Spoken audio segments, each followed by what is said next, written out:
E aí, minha gente, tudo bem com vocês? Olha só, estamos continuando, seguindo a conversa sobre futuro do trabalho, um projeto especial, um livro que está sendo construído com a coordenação do Marcelo Nóbrega, do Gederson Beck e do José Nascimento. Olha, temos mais uma conversa e a representação curitibana chegando em peso. Comigo na tela já aqui, Zé Manuel Barbosa. Tudo bem, Zé? Muito bem, obrigado pelo convite. Um prazer estar falando com você aqui, José Nascimento. Que legal. Ó, vou trazer também aqui o Alexandre Conte, da Nova. E aí, Conte, tudo bem? Tudo bom, Nascimento? Tudo bom, José Manuel? Tudo bom para você que nos acompanha por áudio, por vídeo aqui? E deixa eu já fazer uma abertura. Opa, Que fantástica essa nossa viagem no tempo, né? Estamos escrevendo sobre o futuro do trabalho, gravando esse material digital aqui para constar no material impresso do livro, para alguém que no futuro vai nos ler, vai nos acompanhar, nos ouvir, nos assistir, para falar sobre o futuro do trabalho. É uma viagem no tempo, não é, Zé? E esperamos que todo esse conteúdo que nós vamos entregar por áudio, vídeo e impresso possa fazer a diferença na vida de todas as pessoas. E esperamos também que lá no futuro, quando as pessoas assistam, ouçam e leiam esse conteúdo, pensem, nossa, como faz tempo isso já está obsoleto ou ainda consegue ser utilizado? A gente tem certeza que estará cada vez mais atual do que nunca. valeu a pena, né? As pessoas vão dizer. Agora, Alexandre Conte, a representação curitibana está bem aqui, né? Inclusive alinhada no dress code, como você bem disse. É verdade, para quem está nos acompanhando no vídeo aqui, estamos nós três vestidos de preto, vestidos para matar, vestidos para viajar no tempo sobre o futuro do trabalho. Pois é, essa conversa vai ser muito legal, muito bacana em cima do capítulo de vocês. Emanuel, título desse capítulo, do que vocês vão falar e vão tratar? O capítulo se chama A Era da Liderança Contextual. Liderar Uhum. hoje requer muito mais do que soft skills e hard skills. O bom líder é aquele que sabe enxergar o contexto. Muito bem. Ó, vou jogar essa pergunta aqui para o nosso amigo Alexandre Conte. Conte, é o seguinte: a gente vem aí num modelo antigo de comando e controle, né? Vocês chamam aí de gargalo cognitivo, asfixia da inovação. É isso mesmo? Qual é o custo real e mais invisível que esse modelo jurássico, né? Nós aí que escrevemos um livro chamado Entre Drones e Dinossauros, até vou trazer aqui para a Traz a tela, né, para o pessoal referência, que traz está a nos referência. acompanhando, né? Escrevemos esse livro aqui em conjunto, está entrando aí na terceira edição. O que isso representa em termos de organizações e empresas, meu amigo? O Cimento, a gente começa falando justamente sobre o famoso comando e controle, que sim, ele é necessário, ele é um instrumento, só que a dose e a neurose colocada em Uhum. cima disso não pode ser do século passado, né? Se no final dos anos 90, Jack Welch com a GE era o grande modelo de gestão, de evolução e que vem da engenharia, aquela coisa muito super metodológica, metodologia importante. Mas hoje, século XXI, e principalmente no futuro do trabalho, nós temos que olhar para o individual, para as pessoas se sentirem bem. E a gente finaliza depois, a gente vai entrar no detalhe aqui falando sobre as experiências de trabalho das novas gerações, né? Uhum. Então eu preciso ter uma segurança psicológica, eu preciso dar para esse time uma segurança para eles poderem se manifestar, para eles poderem agirem, prover autonomia, que se precisar treinar, capacitar e fazer combinados, ótimo, importante, mas dar condições das pessoas darem o seu melhor. É o que o Steve Jobs falava muito, né? Contrate pessoas boas e não atrapalhe, deixe elas trabalharem, pelo amor de Uhum. Deus, não há tempo nem espaço para microgerenciamento, senão você vai entregar resultados micro no Ah, final. Então, se proporcional você é o àquela líder, dedicação que você está dando. exato. Se você é o líder, você tem que trazer gente boa, você tem que capacitar, desenvolver as pessoas e dar condição delas fazerem o seu melhor, né? Então, comando e controle, a gente entende que em alguns setores e algumas culturas isso ainda é permissivo, mas cada vez menos vai ter espaço para isso, porque as pessoas querem Legal. fazer o seu melhor. E isso gera uma experiência de trabalho para todos, não só para o profissional que está na tarefa, mas para todo o departamento, toda uma empresa, todo o mercado. Que legal. O Zé Manuel é uma pessoa que eu admiro muito, nós gostamos dele, eu gosto quando ele fala muito da sua vivência e experiência no mercado de trabalho, né? Depois eu quero voltar e perguntar a respeito das experiências de vocês. Eu quero resposta rapidinho, porque eu sei que são longas essas experiências, né? Mas ele tem toda uma vivência, ele é o cara que trabalhou na Olivetti, para você ter ideia, né? E essa questão do comando e controle sempre esteve presente, né, Zé? Agora é a hora de dar um basta, um novo momento. É verdade, você está revelando a nossa idade e mostrando quão jurássico eu sou. Mas as organizações anteriormente viviam um modelo herdado do padrão militar. E o padrão militar era Uhum. baseado em hierarquia e disciplina, então o comando e controle era efetivamente predominante. Uhum. Agora, esse era o modelo antigo do passado. Eu sei que vocês dois são estudiosos de tendências, de futuro. E a gente está falando nesse livro, nesse trabalho, especialmente de tendências de futuro, olhar lá para frente, né? E eu sei que o Conte gosta de uma frase da ex-reitora de Harvard. Levanta essa bola aí e fala um pouco sobre isso para nós, e depois eu volto para o Zé, alinhavando e Legal. fechando essa fotografia que ele tem feito de futuro. Legal, Nascimento. É super pertinente, né? Acho que nós três aqui, como educadores, além do papel executivo de mercado e escrevendo um livro sobre carreira, sobre gestão, sobre liderança, acho que é muito pertinente. Boa revisita que você faz aí nessa fala da reitora de Marx, da reitora de Harvard, que ela fala sobre o grande desafio que Harvard se coloca a si mesmo, né? De preparar profissionais para resolverem problemas que ainda não existem hoje. Uhum, Porque esse líder, esse gestor, esse profissional em formação, ele sai depois do seu curso, ele vai para o mercado 10, 15, 20, 30 anos depois, e quantos presidentes saíram de Harvard, né? Vão encontrar problemas que não existiam na época da sua formação. E como que a gente prepara esse profissional para poder lidar com isso? E autonomia, seja para executar e autonomia para buscar conhecimento, saber buscar referências e agir para resolver o problema, isso se ensina não com um método de apertar o parafuso. Você tem um problema, uhum. você cria o método de como passo a passo de como fazer um tutorial. Isso você treina a pessoa a ter uma forma de pensar, um mindset, né? Sobre, cara, o que eu preciso, quem eu preciso, como eu resolvo, e eu vou dar um jeito de resolver, porque a falha não é uma opção, né? Então é um estado de espírito que você coloca nas pessoas e muito disso vem por exemplo e vem por inspiração. Então dentro das empresas isso também não pode ser diferente.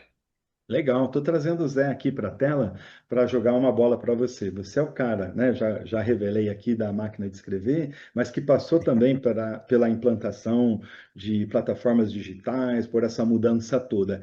A gente tem uma mudança tecnológica muito grande. Eu queria que você olhasse e falasse um pouquinho para a gente, trouxesse essa fotografia, né? Eu falo que eu também sou da era da máquina de escrever, mas hoje vivo na era da inteligência artificial. Mas junto com isso, com essa evolução tecnológica, precisamos ter uma evolução emocional e comportamental de quem está na liderança das empresas, especialmente, meu amigo.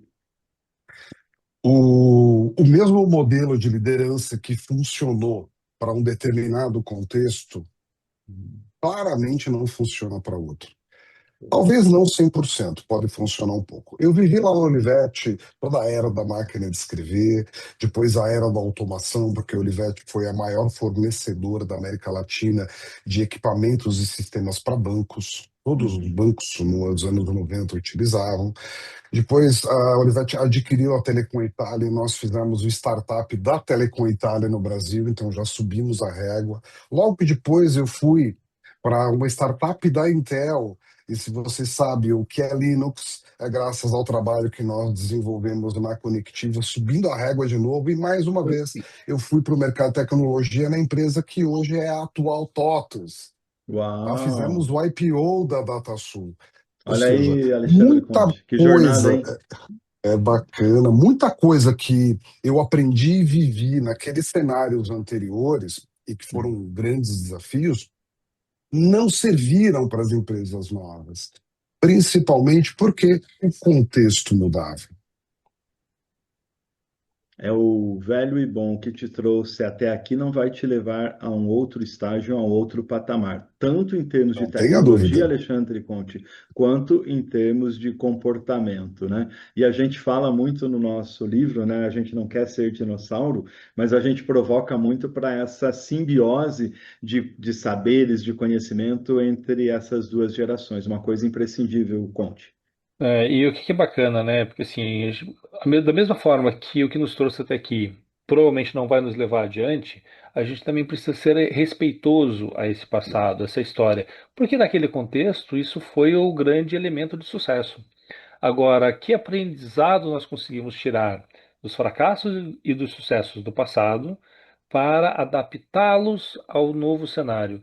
E acho que esse está o segredo entre o verdadeiro e o falso, o drone ou o dinossauro, como a gente brinca na outra obra, ou como as gerações, qual o melhor de cada elemento? E, voltando à citação de Harvard, né, como eu estou preparado para juntar todas essas peças do quebra-cabeça e montar algo totalmente diferente do manual? Porque o contexto agora é outro. Então a gente tem que ter essa expertise de entender isso aqui cabe, isso aqui combina, isso contribui, e isso aqui, por mais que seja muitas vezes sexy, e o Nascimento falou de tecnologia, a tecnologia ela tem um sex appeal muito aflorado. E a gente vai falar daqui a pouco sobre IA. Mas a gente não pode esquecer que o lugar da tecnologia é como é dentro da caixinha de ferramentas. Ela é um instrumento para a estratégia. Ela não pode ser a estratégia.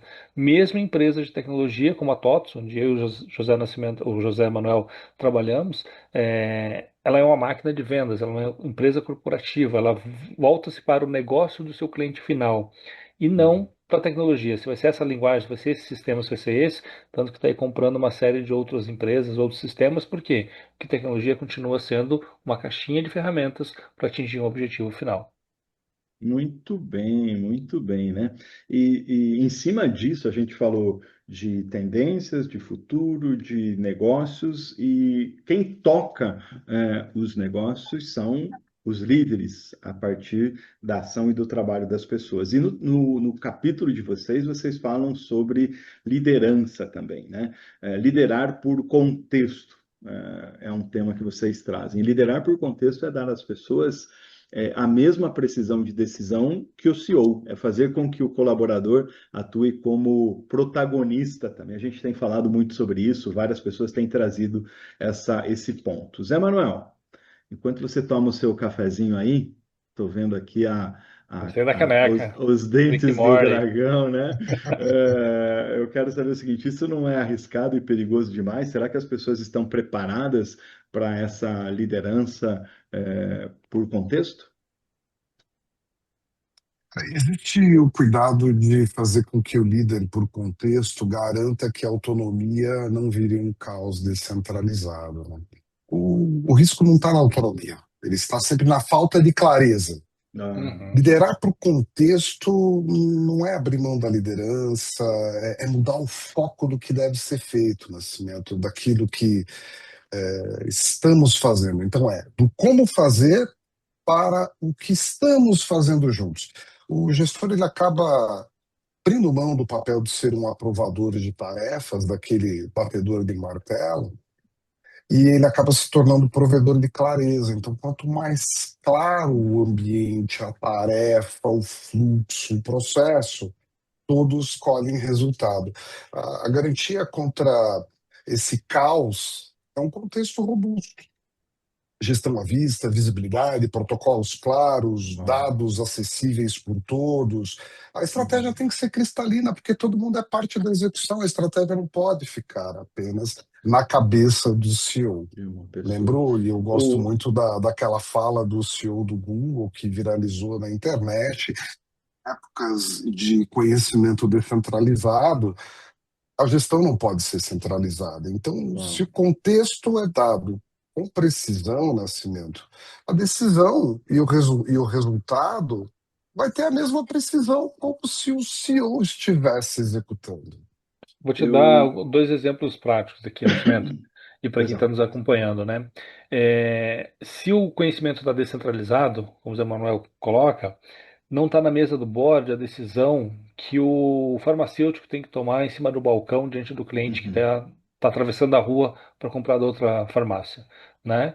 E eu não estou falando só questão de preço, mas preço, atendimento, estoque, qual é o produto que tem que ter mais giro. Talvez essa informação não esteja atualizada no relatório bonitinho, no PowerPoint, no BI da diretoria. Mas aquele cara que sente a dor, cara, chegou dia 20 do mês, eu tenho uma alta de pedidos aqui, mas já acabou o meu estoque, porque a quantidade que vem nesse mês é sempre baixa. Ele está tendo quebra no varejo, por quê? Porque ele não tem, desculpa, está tendo ruptura, porque ele não tem o produto disponível. E no mês que vem o cliente não volta porque ele se habituou ou ele conheceu um atendimento melhor do outro lado da rua. Então você tem que empoderar esse cara da loja para Isso, entender, olha, esse produto precisa de uma quantidade maior. Sim, é sensacional. ele que vai decidir isso, porque ele sente a dor da clientela que chega lá. Puxa, Nascimento, você não tem esse produto, eu preciso tomar isso essa semana, né, para poder ficar melhor. E Usando. vou te dar um outro contexto de liderança por contexto. Eu, como na figura de executivo, de líder, de mercado, uma empresa de tecnologia, eu tenho momentos que eu sou extremamente democrático com o time, né? E vamos fazer o brainstorm, vamos pensar. Eu provoco muito o time, eu deixo que eles tenham protagonismo em algumas áreas, em alguns momentos ali, para trazerem sugestões, trazerem melhorias, para a gente experimentar. E, puxa, não sei se isso é bom, vamos testar. Eu dou esse voto de confiança, esse crédito para o time e a gente mede e analisa junto depois. E tem momentos que daí eu falo, gente, foco, objetivo e disciplina. Nós vamos fazer isso, nós vamos fazer desse jeito, qualquer coisa fora disso, deixa de lado que a gente vai fazer depois. Por quê? Porque aqui eu preciso de um resultado imediato. É como você fazer o treino livre da Fórmula 1 antes do Qualify e você fazer aquela sprint das últimas 3 voltas para ganhar a corrida, né? Tem horas que você vai explorar possibilidades e tem hora que você vai focar e você vai acelerar. Muito bem, né? Você falando assim, eu lembrei A gente encontra muito isso, né? Especialmente no comércio, a autonomia que é dada para quem está lá na ponta, né? Para você transformar Uhum. o teu É colaborador como importante. protagonista e saber a hora de fazer cada um desses movimentos. Vocês sabem que a gente sempre trabalha de forma colaborativa, né? Eu quero trazer aqui o Zé Manuel, ele tem aí uma questão, uma pergunta para fazer para você, né? Já que vocês dois também são estudiosos e usuários heavy user aí da inteligência artificial. Zé, provoca aí. Nós somos, um- nós somos escravizadores da inteligência artificial. Nós não podemos ser escravos, nós temos que usá-la a nosso favor, assim como o Alexandre trouxe a questão de usar a tecnologia como ferramenta. Nessa linha, eu pergunto para o Alexandre: Alexandre, a inteligência artificial está na moda, é buzz. É Mas buzz, tá na moda. você dá uma qualificação muito boa para ela, e eu gostaria que você falasse do exoesqueleto cognitivo. O que que isso significa na prática? Se você enxerga que essa IA vai substituir o conhecimento e vai nos tornar líderes mais preguiçosos ou mais preparados, fale, explore para a gente o exoesqueleto cognitivo. Olha Gostei só. dessa, hein? É uma estrutura quase que simbiótica, né, Zé Manuel? Porque ela tem um poder de síntese, um poder de reconhecer padrões, um poder de pesquisa, de organizar conhecimento muito rápido e sintético, né? Pode ser profuso se você pedir também, mas o melhor caminho, dando aqui o caminho das pedras, né, é Uhum. você aprender a pensar junto com a inteligência artificial. Não é fazer Ctrl+C, Ctrl+V. Não é escrever uma linha de texto e receber 5 e achar que isso está pronto. Não, é uma conversa. A gente está falando tanto de contexto aqui. Contextualize o seu ambiente, quem você é, para que você vai fazer aquela pergunta, qual o cenário, qual o objetivo disso. Quanto mais conversa você tiver com esse agente, seja plataforma A, B, C ou D, ela vai entender melhor e ela vai conseguir te entregar uma resposta melhor. E lembre-se, não é a resposta dela que interessa, e sim o processo de troca de experiências. Porque talvez eu, como especialista na área, eu leve 10 dias para chegar numa ideia. Talvez eu passe a vida inteira e não chegue em outra. Mas em poucas frações de segundos ela vai me dar 10 alternativas. Então, se eu trouxer para ela uma pergunta pedindo 10 alternativas, pegar essas 10 e colocar para funcionar, eu vou errar, eu vou fazer mais do mesmo e eu vou acertar. Qual funcionou, talvez eu não saiba. Eu tenho que cognitivamente pensar junto com ela, analisar cada uma das. E é uma conversa, como você conversar com o estagiário, como você conversar com o mentor. E aí o exoesqueleto é justamente esse elemento que Uhum. pode dar muito mais robustez, muito mais força, muito mais precisão ao nosso movimento. O exoesqueleto, ele está fora. Ele obedece o movimento seja do soldado, do paraplégico, né? Ele está ali para potencializar aquele movimento. Ele não está dentro fazendo o movimento sozinho, senão a gente viraria simplesmente passageiro, né? Muito Então a gente bem. tem que ter esse discernimento. A inteligência artificial é uma baita na ferramenta, e a gente está só começando a ter um acesso mais abundante do que a gente vê aí, não só na ficção, mas na ciência, na academia. Temos que nos preparar para pensar junto com elas. Aí a gente vai ter Legal. um pensamento muito avançado. Conte, rapidinho para você responder aí. Você falou do exoesqueleto, e trouxe também um olhar que ela é uma catalisadora de skills, de competências. Agora, isso tudo não vai nos deixar mais preguiçosos, tanto fisicamente quanto mentalmente? Como fugir desse risco, meu querido? Pois é, acho que esse é um risco. Se ela vai ou não, cabe a cada um de nós. Se eu faço a pergunta, aceito a resposta, eu parto daquele princípio, né? Quem pergunta não sabe. E eu simplesmente aceito essa resposta, da mesma forma que eu aceito a manchete de fake news numa rede social, ou eu aceito uma explicação de um guru como a única verdade, o problema não está no guru, não está na inteligência artificial, não está na fake news, está em mim. Hum. Está faltando critério de Olha, avaliação. faltando talvez aí alguns pilares, inclusive de ética, né? O Zé Manuel, você sabe que eu gosto de alguns temas especialmente, entre eles comunicação e liderança. E tem um conceito que é o chamado líder 7.0, que são 21 características que eu enumerei ali como importantes, naturalmente que você não pode e não vai ter todas elas, né?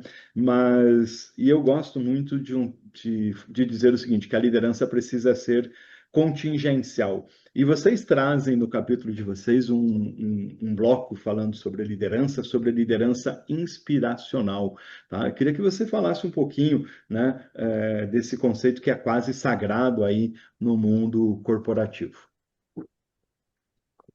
A gente pode levar para o ambiente de trabalho o seguinte conceito: imagina que a inspiração é um motor, mas o contexto é o combustível. Então, a Uhum, fórmula é muito simples: clareza de execução, personificação de valores, isso tudo junto gera aspiração genuína. Então, se o líder é apenas aquele líder de torcida, vamos lá, galera, que apenas bate o bumbo, sem base técnica, sem tutano para fornecer um caminho claro, texto, a equipe vai ficar abandonada. Falta O referência, né? vento, o vento vai levar a equipe para onde ele quiser. E não adianta o líder dar ordens, o líder mandar, o líder ser autoritário. Isso vai deixar cada vez o contexto mais obtuso. Então é assim, se o líder não, não faz aquilo que ele fala, a inspiração ela é observada claramente pelas pessoas que não são bobas como manipulação. Manipulou, perdeu a confiança. As boa. pessoas não são bobas. E a performance que se sustenta de fato, ela não vem lá do grito, do comando e controle, do eu mando, mas é aquele ambiente de segurança que tem segurança psicológica, tem propósito claro, todo mundo comunga daquilo e os colaboradores aceitam aquele desafio. Então, Uhum. eu necessariamente não quero ser igual ao meu líder, mas eu aceito o desafio que ele trouxe, porque eu sei claramente o que eu tenho que fazer, por onde eu vou caminhar, que resultado que eu vou entregar e que valor eu vou agregar. Sensacional. Antes do Conte fazer a pergunta número 5 ali para você, né? A gente está com um roteirinho aqui, está dividindo essa ancoragem, é assim que a gente gosta de trabalhar, né? Eu acho que o que você traz muito é encurtar a distância entre a teoria e a prática, aquilo que eu falo e aquilo que eu pratico, né?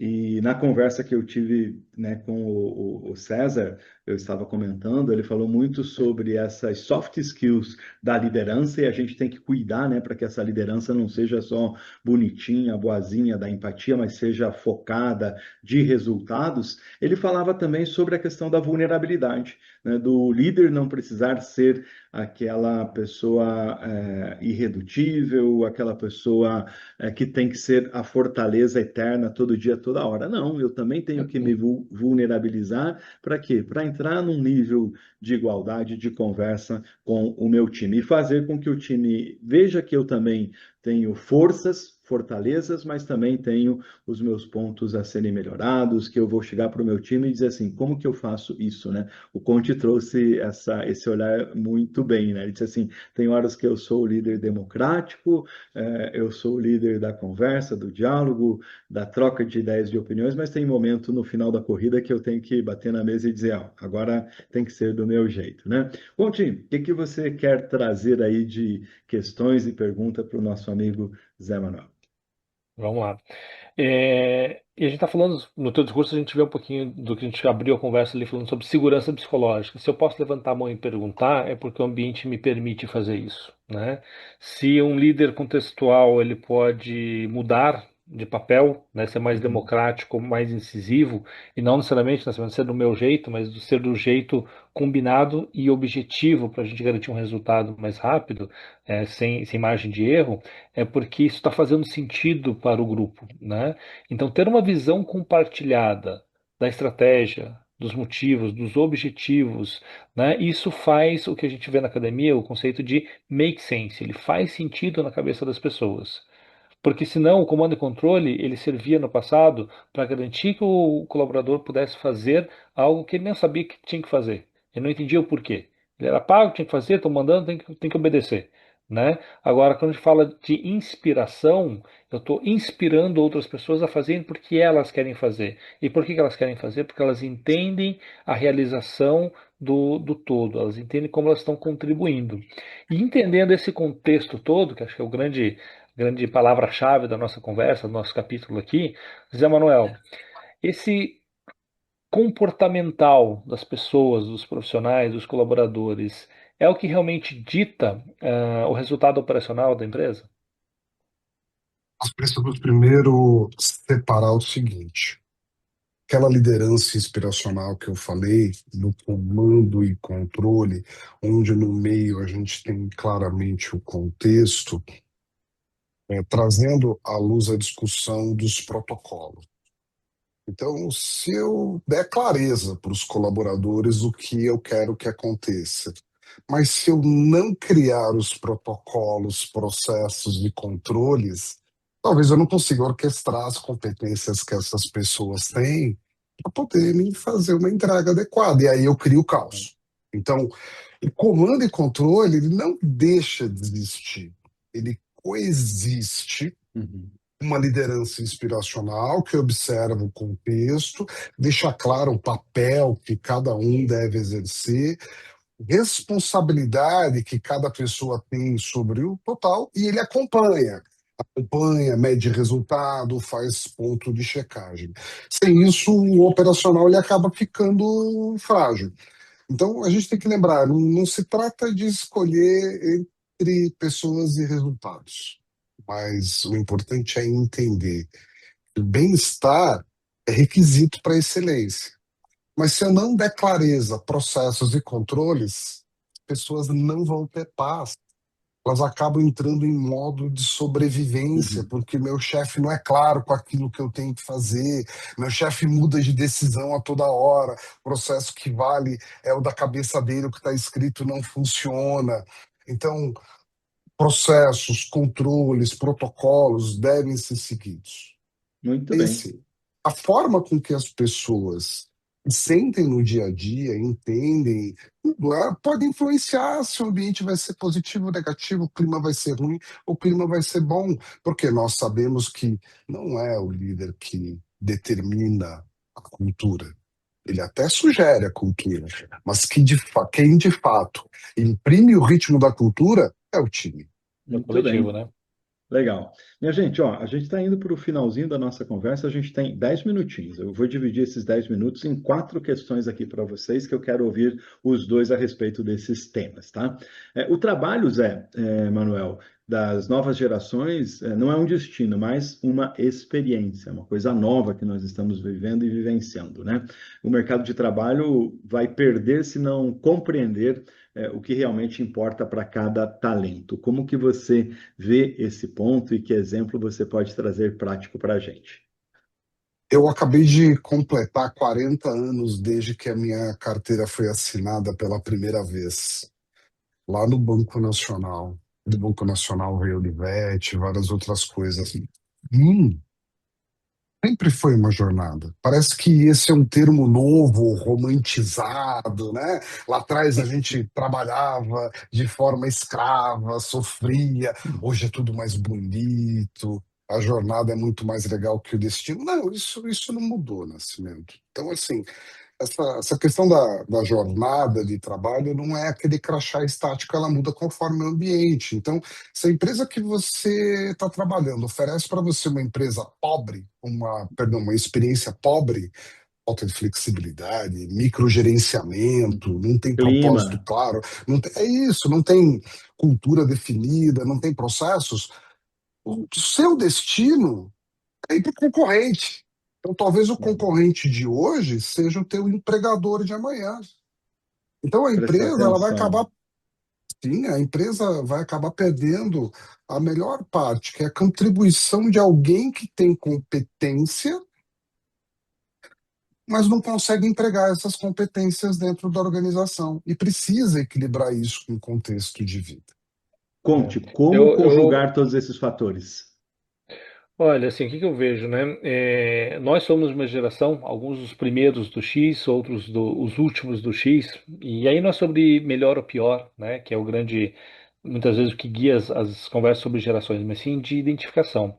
Nós somos de uma geração, assim como os baby boomers que vieram antes de nós, que nós tínhamos um compromisso com a entrega. Nós nos realizávamos pela execução e pela entrega do trabalho conseguir a promoção, conseguir um sucesso de venda, conseguir emplacar um projeto, isso era engrandecedor para nós. Significa que não é para as novas gerações? Não, não é que não seja, mas não é o objetivo principal. Como o Zé bem trouxe aqui, o objetivo principal nosso era nos realizarmos profissionalmente.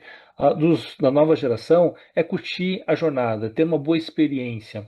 E se a experiência está pobre, como o Zé Manuel falou, cara, a minha entrega vai ser pobre, eu vou me comprometer menos. Não porque eu sou um mau profissional, porque o meu contexto de vida me faz entender que se você não está me dando tudo que eu espero, eu também não vou te dar tudo que você merece, porque você merece menos, né? Então eu talvez encontre isso numa concorrência que vai me entregar um ambiente muito mais é, rico, muito mais acolhedor, muito mais propício para eu dar muito mais do que o meu melhor, porque lá eu vou me identificar e eu vou querer curtir fazer parte disso, né? Então a Muito bem. realização mudou entre realizar e fazer parte. E tudo certo, tudo bem. O que as empresas e os gestores precisam entender é como se tornar atrativo para os melhores profissionais, seja no contexto A, seja no contexto B. Muito bem. Meus amigos, olha, agora vocês vão ter aí um tempo curtinho para fazer as suas considerações finais. Eu vou jogar uma bola aí para vocês e vocês já arrematam com as considerações finais. Novos tempos, novo mundo, novas empresas, novos colaboradores, novo mercado de consumo, novos produtos. Tem um conjunto de novidade vindo nessa coisa chamada presente e, acima de tudo, no futuro. Zé Manuel, como é que você vê a necessidade de trabalho, especialmente da liderança, da gestão, frente a esse cenário que nós temos pela frente? E já faça as suas considerações finais e despedidas. E aí eu volto. Você já joga a bola aí para o Alexandre Conte. Quando você fala de novo, aquele outro novo, né, nós vivemos aí um processo de evolução. Mas para poder entregar resultado e agregar valor diante desses novos elementos, necessidade de leitura do contexto, não só pelo líder, mas pelo colaborador é importante. E para que possa existir êxito, nós temos que olhar para o velho, para a Uhum. experiência. O que nós fizemos ao longo de todas essas décadas que gerou base de conhecimento e experiência para que nós possamos enfrentar o novo, criar protocolos, controles adequados e prover para as pessoas a segurança psicológica, inspiracional e contextual que elas precisam para desenvolver com excelência o seu trabalho. Obrigado por estar aqui participando. Convido você para ler ali o nosso capítulo A Era da Liderança Contextual, e o Alexandre Conte vai fazer um arremate e uma finalização épica agora. Subiu a Muito régua, né? bem, hein? Rise Que the trio, bar. hein? Que trio. Aliás, que dupla, né? Não, mas olha só, vamos chamar um quarto aqui, pegando um gancho na fala do Zé Manuel, né? O Rei Dalio fala muito sobre isso, né? Quando eu me deparo de algo novo, algo muito disruptivo, o meu primeiro instinto é olhar para o passado, porque provavelmente em algum momento da história a humanidade já se deparou com algo parecido. Talvez não o elemento, não a tecnologia, não o acontecimento, o fato, mas com certeza eu devo ter algum contexto muito parecido para entender quais foram as decorrências disso, quais foram os acertos e os fracassos. Então a gente olhar para o dinossauro, Nascimento, olhar para Uhum. trás, olhar para o que já deu certo num outro contexto, como eu falei anteriormente, nos dá a condição de entender peças que podem contribuir ou não com o que eu tenho. E aí a curadoria, a sabedoria de escolher qual ferramenta, qual conhecimento, qual experiência eu vou utilizar nesse momento, faz muito sentido. A mensagem que eu tenho para o líder aqui, seja ele em formação, seja ele mais catedrático, seja ele já com anos de experiência, é uma máxima, né? Tem 3 M's. Não sei se você conhece essa, Nascimento. Os Não, três eu M's da gosto dessas liderança. fórmulas. Anota aí porque vai estar no livro. Um líder, ele tem uma missão. Então, você é contratado por uma empresa ou você é elegido por um grupo, não necessariamente no mundo corporativo, você tem uma missão. Então, a sua missão é levar as pessoas para entregar aquele resultado, né? Quase que uma visão estratégica, gerir recursos para um resultado de longo prazo. Essa é a sua missão, é fazer isso, chegar nesse número, chegar nessa entrega de valor. Para isso, o contexto, o grupo ou a organização vai lhe prover um mandato. Você tem ali o crachá, você tem a cadeira, você tem a autoridade, a insígnia, como você falou dos militares, né? Então esse mandato ele te dá a autoridade capaz, que vem junto com a responsabilidade pela missão, de garantir a execução da missão da maneira que esse líder achar mais adequada. E para isso acontecer, ele tem os seus meios, são os seus recursos. São seus liderados, recurso financeiro, maquinário, espaço, tempo, né? Quais são os recursos disponíveis para essa gestão.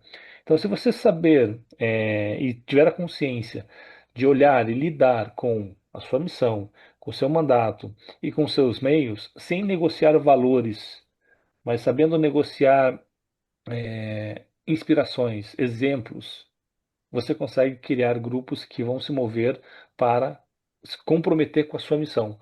Porque alguns têm um compromisso da realização do resultado, outros vão ter o compromisso em fazer dessa jornada, dessa caminhada, a melhor experiência para si. E para isso poder Sensacional. acontecer, o grupo, a liderança, a organização precisa conceber uma cultura que seja propícia para isso, para Sensacional. inovação, para colaboração e para um trabalho conjunto. Nossa conversa de hoje foi com José Manuel Barbosa, com Alexandre Conte, autores de um capítulo especial em Futuro do Trabalho. Meus amigos, levantem a mão para a gente dar tchau. Tchau para Aquele vocês. tchau. Um Tchau, abraço. tchau, pessoal. Futuro do Trabalho. Patrocínio Tifes Group e Marcondes Consultoria. Realização: você está contratado e Top de Gestão.